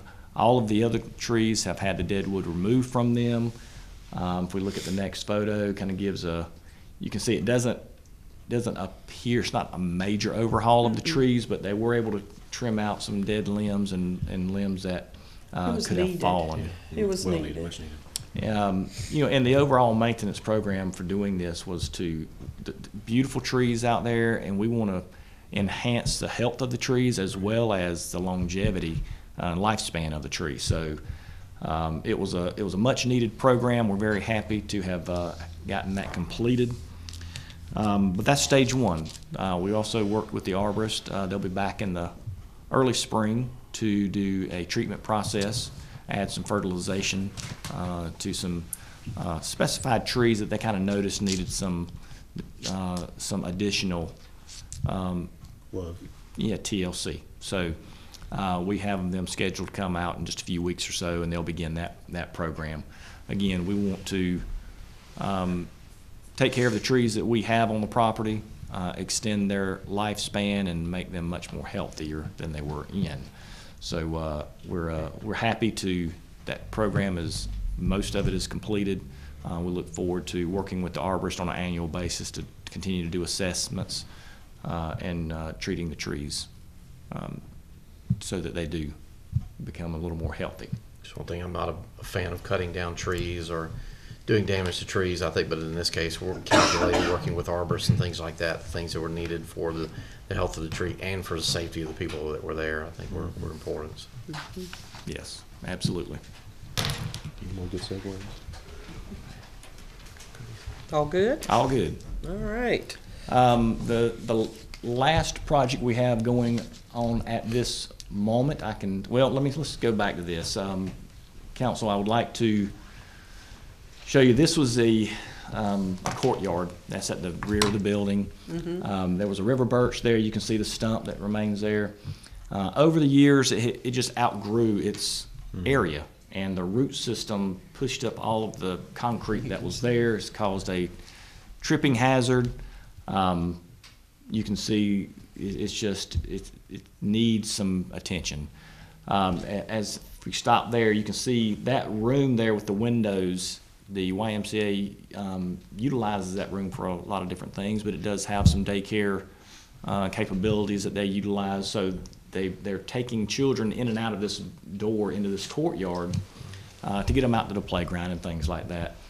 So staff will be working with the with YMCA management to try to determine, what's the best use for this courtyard area. It may just be a walking path and grass. It's very possible, but there's a lot of potential uses for this in the future, not necessarily the near future, but we do need to make some arrangements to remove the concrete that's there that's caused a tripping hazard, and any feedback you would like to provide as to what you would like to see there would be greatly appreciated as well. Okay. Well, I think I'm very pleased that we're actually starting to move forward on doing some maintenance on things that have been neglected for many years, not for anybody's fault. But that is just a maintenance project that needs to be to keep the building safe and usable and all. And these are all things that need to be done and ongoing. So I applaud that staff is working on the further arborist. I've had guys come and trim my trees many times, but I very rarely have them come back and retreat them. So that's something we need to do to be good stewards of what we have. I mean, it's a great building. It's been there most of our lifetimes, and it's the last couple of years it's been kind of neglected. So I'm glad that we're not just this, but we're moving forward on several initiatives that we must maintain our facilities and our equipment and our parks and recs. So. Yeah, I recently joined, and I've been real impressed with all the maintenance in the pool spa area. That's all new, all painted. You walk in, there's fresh paint everywhere. Walk in the locker rooms, it's like, wow, man, this is all, everything's totally renovated, so good job, staff, on getting the complex nice and shiny again. Well, thank you, and I will say, we check on the facility annually and do projects to upgrade the facility. I'll also say and give kudos to the YMCA management. Yes. They've invested quite a bit into this facility as well, and it really looks like a new facility compared to what it did just 4 years ago. I rejoined and been working out in their weight room, and they've doubled the number of pieces of equipment in there. Sure have. All seem to be brand new. So it's been a good working partnership with the YMCA, and we want to continue that partnership and enhancing the overall property as we move through the years. Yeah, another great asset to the town. I mean, many generations have gone through there. I went through there, you've gone through there, my kids have gone through there, so it's neat to see the upgrading and things like that have been done with it. Yeah. And I think for folks that are watching tonight that don't know the history of this, and I'm not going to make it long, but 4+ years ago, we developed a huge partnership with the school district, Springs, the Close family, and the YMCA and the town to put this into the town's hands, to get the Y to operate the facility. The school district built the pool. It's just been an enormous asset for the town of Fort Mill, and good things happen when we're able to partner with good people, and we've been blessed with that royally. So I am too very grateful for the continued efforts to upgrade the facility. Out of all the YMCA's in the area, this one serves the senior population in Fort Mill. So I too go out there, and the weight and equipment room is so much better, and the shower upgrades, it reminds me of when it was first built, and amazing to us all. So I'm excited and happy at everything good happening at the complex YMCA. Thank you, Mayor.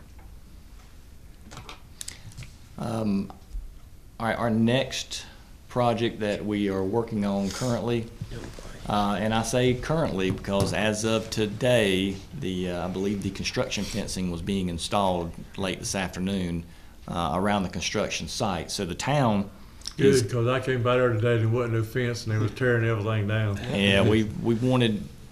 I think they were getting their hands on the. Yeah, because I was scared to get it halfway tore down, and the kids don't know that it's not accessible. Right.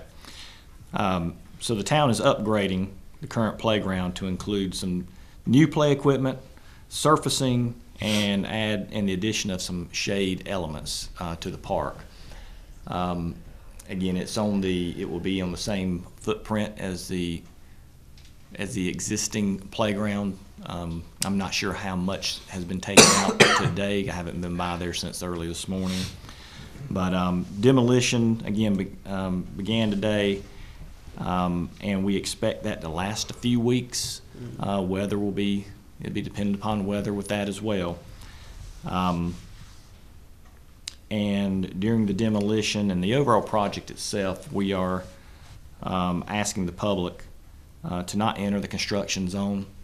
It is a construction zone, and it's a safety risk, and we want to keep this area as safe as possible during the entire project.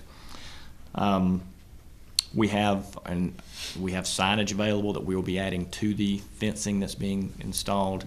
Again, providing some renderings of the project itself, as well as safety information to avoid the construction zone, how to report any suspicious activity or any safety concerns that they see. The overall project is expected to be completed around the end of April. Again, I like to use the term weather permitting. But during the entire construction timeline, we would encourage anyone that wants to visit any of our other parks that have playgrounds in them. They are Harris Street Park, Steel Street Park, Doby's Bridge Park, Millstone Park, and our new Banks Athletic Park. They all have playground equipment. If you have not had the opportunity to visit the Banks Athletic Park to see that playground, I would encourage everyone to go out and check that. It is really nice. Has a basketball court along with it, but basketball courts exist at Harris Street and Steel Street as well. So there's plenty of opportunities to take your kids out, play on the playground on days that it is not raining, and then we can come late April, we should be able to unveil the upgraded version of the Walter Y. Elisha Park playground. I'd like to make comment to that. When we posted that we were replacing the equipment and upgrading the park, there were many good suggestions that why don't we make it bigger, why don't we make it brighter colors. There's a lot that goes into the donation of this park to the town that's probably unknown to many people. When we took over the park at the donation and generosity of the Springs family, we agreed to keep it as natural and as large a green space as possible. That's why the amphitheater's tucked back in the corner. It's natural wood so that it doesn't stand out. That's why the equipment you see in colors of green and tans, so it's not a bright, distracting park. It's a wonderful place to take your family and have a place to run. So, the intention was never to turn it into Carowinds South.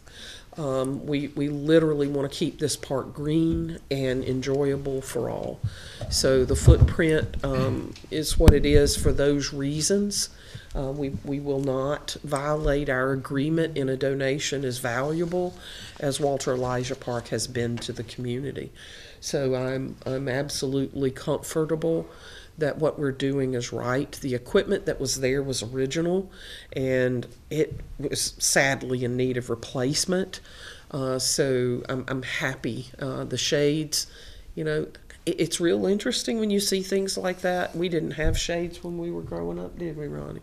We just played out in the sun.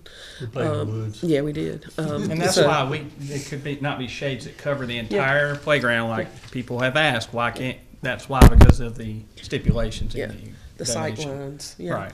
So, there are many parks in Fort Mill, and we work hard to keep them up, and they're very nice places to go. So please enjoy the parks that aren't under construction, and then we'll be happy when this one's up and has new equipment and new padding to fall on and not get hurt. So I think it's going to be a really good asset to the community.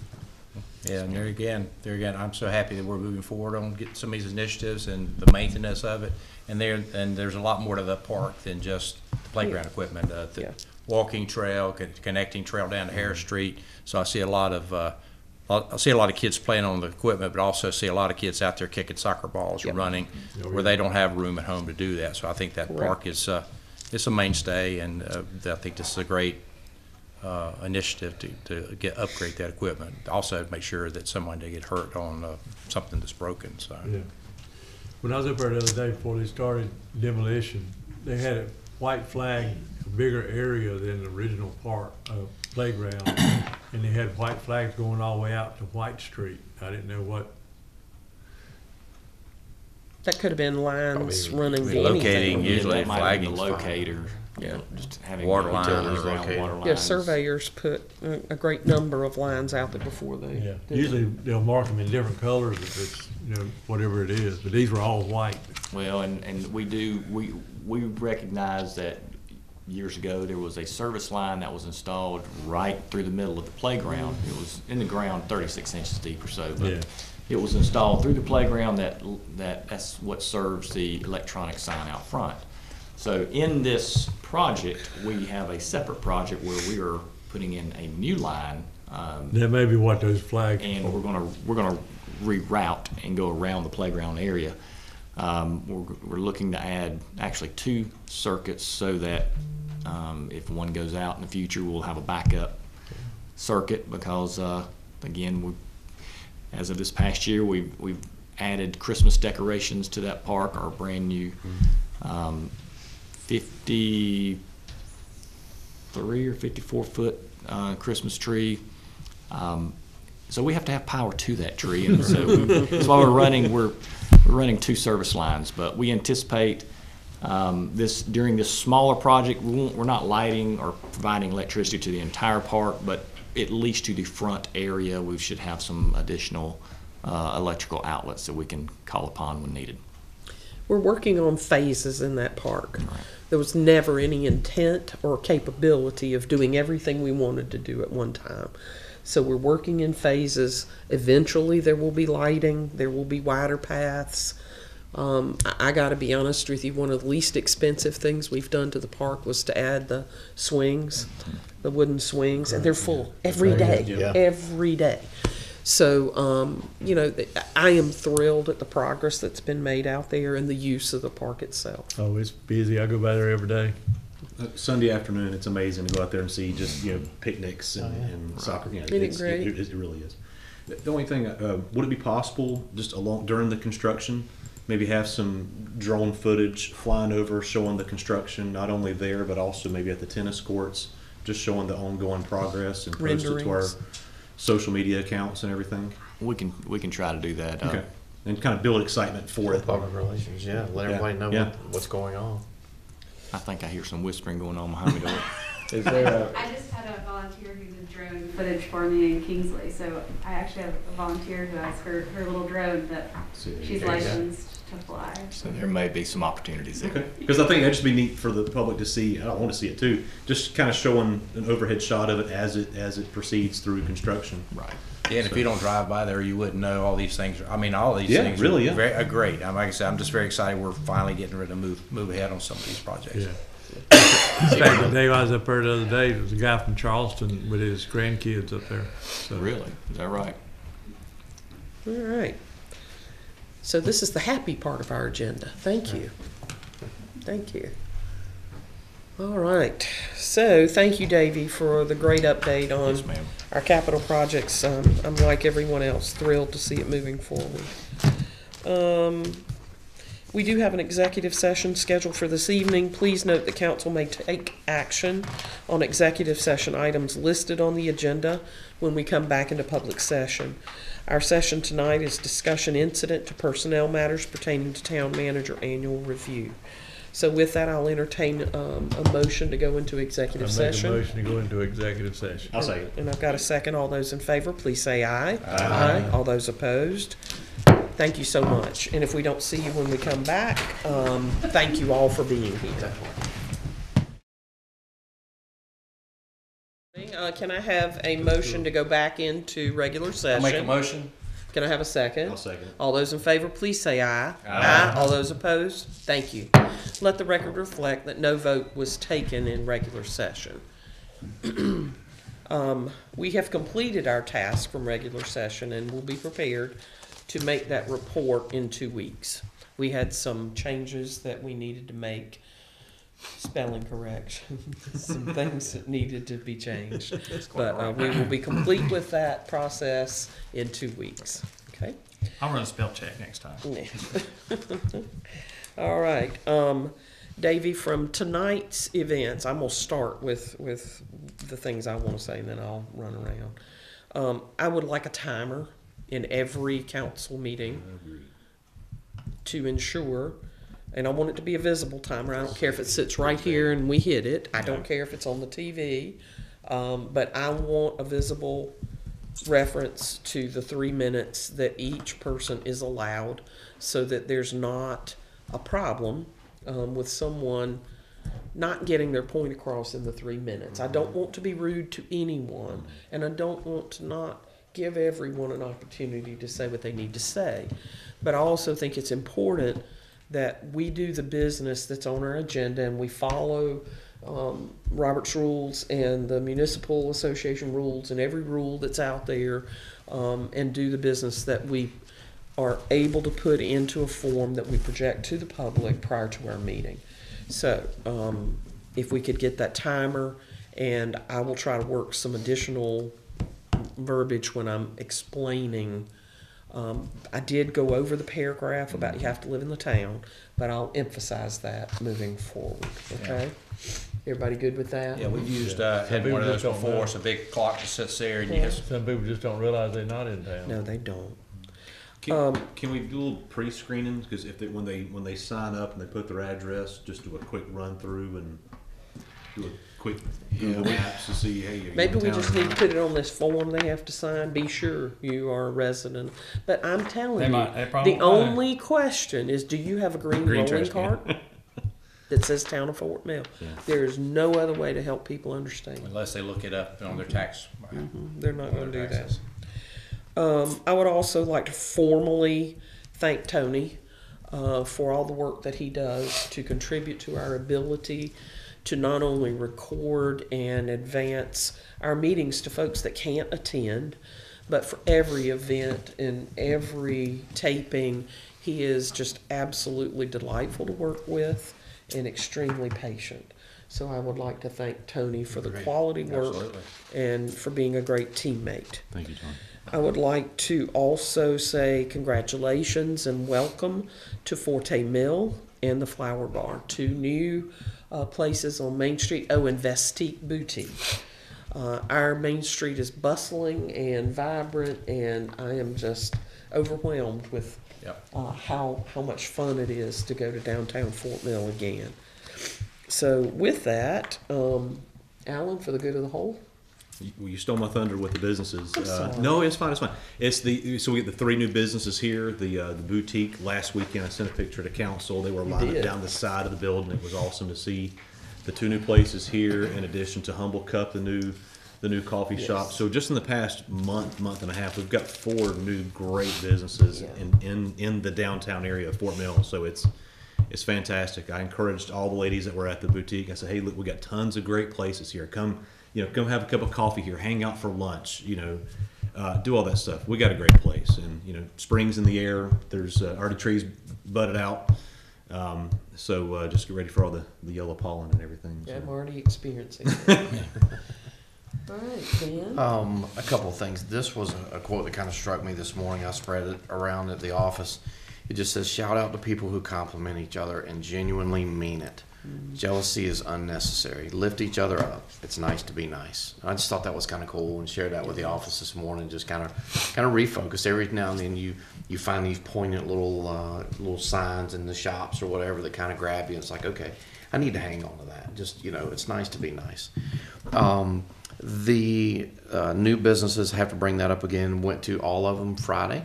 Went in, had a great dinner at Fort Mill Eatery, which I think there's like a couple. I need to figure out the official. I agree. They were referring to themselves as the eatery, but Went to the flower bar and things. My daughters and my wife went to the boutique. I did not make a pass through there. I respectfully walked Main Street. But it's neat to see that. And not only were they super busy, Hobos was still busy. Looking in the window, more artists was still very busy. So don't feel like those were detractions at all from what was going on. I mean, there was just, downtown was very alive on a Friday night. So that was neat to see. Glad to see them joining what we do in town. Isn't that great? It's fantastic. It's a happy thing. Ronnie? I agree with what they were saying. I continued my education this past week and graduated as an advanced election MEO student. So. All right. Good job, Ronnie. Way to go. Good job. Congrats. Thank you for doing that. For those that would be watching this later, that is an educational path that is given to us by the Municipal Association where we can take classes and learn about budgeting, we can learn about administration. It is completely driven by your desire, so you don't have a time frame in which to complete them. And I'm always in admiration of those that make it through. So congratulations, Ronnie, and thank you for doing that. Moody? Okay, I didn't know if you were going to say Chris. That's why I was Main Street's hopping. I know you guys probably get tired of me saying this, but we should all be very thankful for what we have in Fort Mill. And drive down to Main Street in my hometown, and my kids are always like, Daddy, why is everything boarded up? And I was like, because there's no businesses here. And so I remember I tell people the story in 2001. I'd never been to Fort Mill, but I was moving here right out of college. And I was like, Fort Mill's this huge city in my mind, right between Rock Hill and Charlotte. And so I'm driving down 160 and I'm pulling to Foxwood, and I was like, okay, and then I ride down Main Street, and I was looking around. I was like, Tony's Pizza and the barbershop were the two businesses that stick out in my mind, and maybe that were open 22 years ago. And just to see what's happened here is phenomenal. I credit our staff and the council for expanding the Bailey bill to 20 years, which locks in the tax value prior to a building being revitalized. The legislature created that in 1992 as a tool to spur economic development. And it was 10 years when I first started, and then we, as a council, voted 4 or 5 years ago to take it to 20, and a lot of, so it locks in that lower tax value before the buildings are remodeled for a 20-year period. So investors don't get hammered once the buildings get really nice and tidy, after they remodel it, and then they don't get crushed with a huge tax bill on the town portion.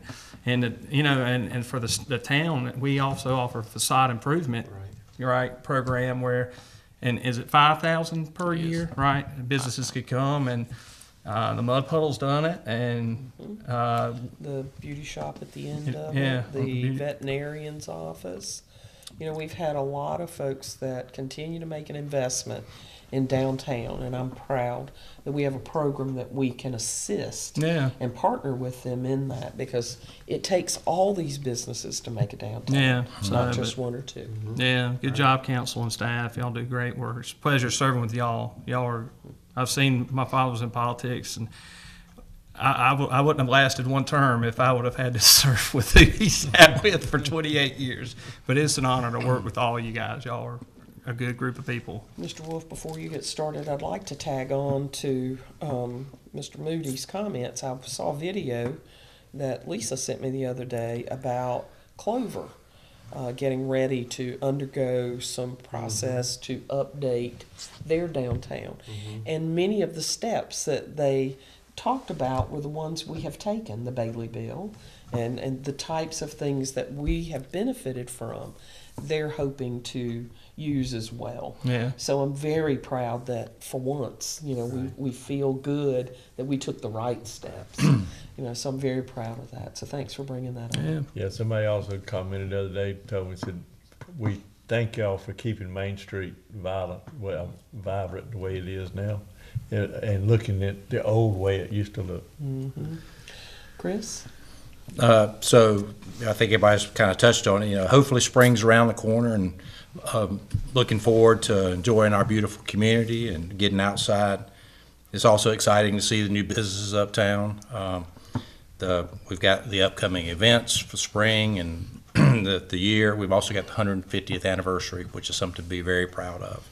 I want to thank all those involved, staff and all that, and all those who led the way, all our predecessors, our forefathers of that 150 years to help get us to where we are today. This is not a small task done by one person. This is generations to get us to where we are. I think that's why we take our job so seriously, because we're very passionate about our community and want to keep that. I was also glad to see a recent article in the Herald that the council has been very strategic on approving new housing developments in the town limits. And I want to assure our citizens that we focus on maintaining the high quality of life in Fort Mill that we all love and the reason we're here. And I think it was quoted in there, the mayor saying, you know, we've turned down a lot of development because it's not in the best interest of the town.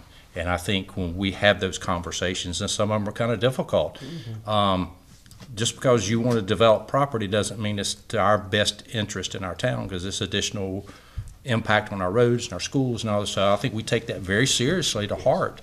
And I know one of mine is what's beneficial to the town.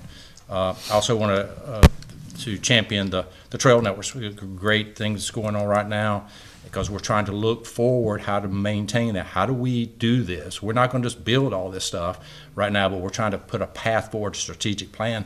How do we do this? How do we keep the green space? How do we interconnect these trails? And in 50 years, somebody say, you know, somebody actually did some homework and thought through this.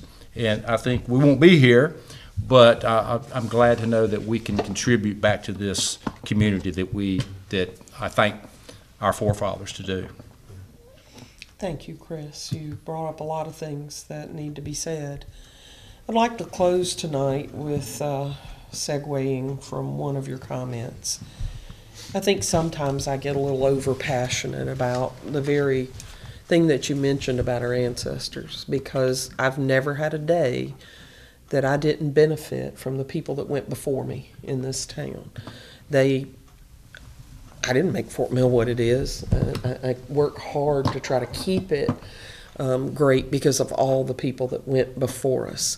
And I know I get passionate about that, but it's important to me because they didn't have, you know, they didn't have the tools and the people and the resources that we do.